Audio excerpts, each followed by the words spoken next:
第5章佛牌真偽辨別與收藏，基礎新手必學的避雷指南。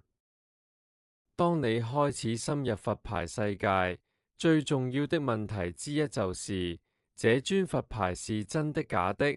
佛牌市場龐大且多樣，真假混雜，價格差距巨大，讓不少新手望之卻步。這一篇將教你認識辨別真偽的基本方法，以及入門收藏的心態與建議。1. 為什麼會有假佛牌？需求過高，供應有限，熱門高增或古佛數量有限，市場炒作後需求劇增，便有人製假牟利。市場黑洞，資訊不透明。不少交易來自二手市場、網路平台，缺乏資料來源與公信力。初學者缺乏判斷依據，許多剛接觸佛牌者缺乏系統知識，容易被外表迷惑。2. 辨別真偽的入門方法：查來源，問歷史每尊佛牌應有清楚的出處與開光記錄，如寺廟發行資料、法會日期、開光相片等。觀察模與細節：真佛牌模具清晰，比例工整，雕刻風格等。仿品常有模糊、不自然、變形、尺寸不一等問題。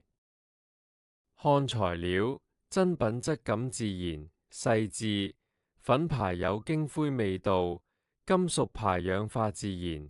假貨則往往色澤不均，缺乏自然感。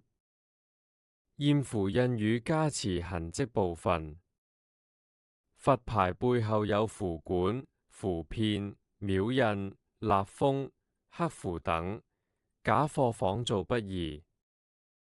請教專業鑑定師或資深藏家。加入可靠的佛牌社團或找熟悉的佛牌商詢問，也可花小費請專人鑑定。3. 收藏佛牌的正確心態：從結緣開始，而非投資初期重在認識與感受佛牌，而不是追求升值。以誠信來源為主，不追炒作話題。慢慢建立個人收藏路線，有人喜愛粉牌，有人專攻金屬牌，有人專收藏某高僧，找你有共鳴的系列。學會說不知道，保持謙遜。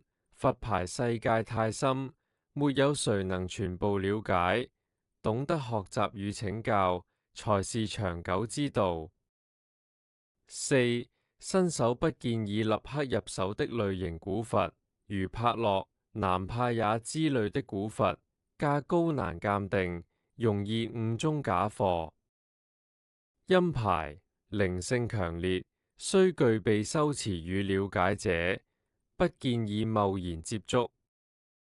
市場流通極少的名牌或特製版，假貨多，真假難辨。例如，過往只有某些版本，但突然又出來一個什麼出塔或者壇底發現之類的，都要特別小心。